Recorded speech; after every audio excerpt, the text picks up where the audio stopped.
So this is a very big deal. They actually have done studies at Harvard, University of Maryland, Michigan State, found zero evidence for anti-black or anti-Hispanic disparity in police use of force. If anything, there was more anti-white.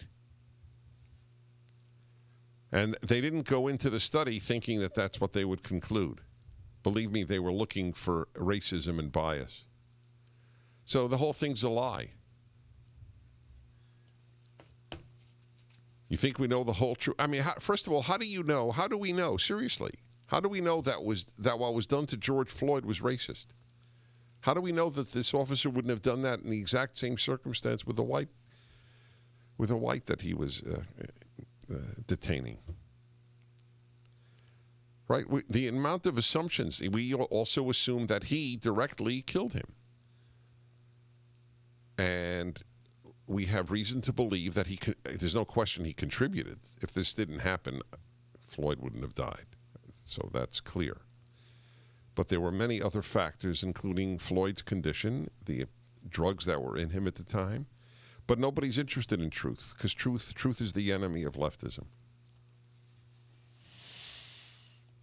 After surveying, this is from a black writer, Jason Riley. He has a PragerU video, correct? 3.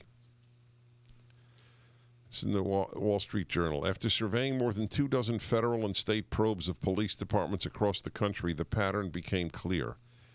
When police were investigated following incidents of deadly force that had gone viral, police activity declined and violent crime spiked. It happened in Ferguson, Missouri, after Michael Brown was shot by an officer. It happened in Chicago after a cop gunned down Laquan McDonald. And it occurred in Baltimore after Freddie Gray died in police custody. In Chicago, there was a 90% drop in police-civilian contacts immediately after the announcement of an investigation. And, quote, Baltimore literally went to zero after a probe was announced there. In cities where these contacts fell the most, homicides increased the most.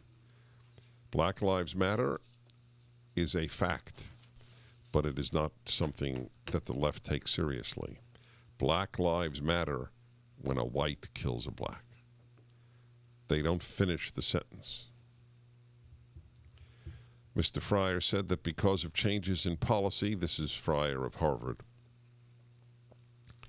in police behavior following investigations in these and other cities, quote, my estimates show that we lost 1,000 more lives, most of them black as well, because of an increase in homicides.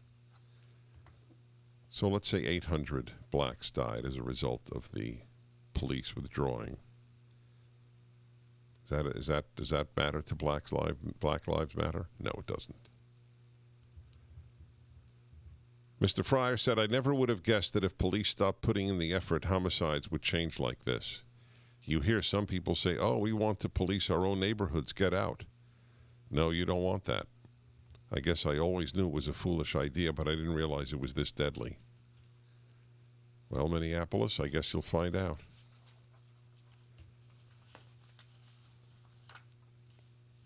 We have a beautiful country that the left is wrecking.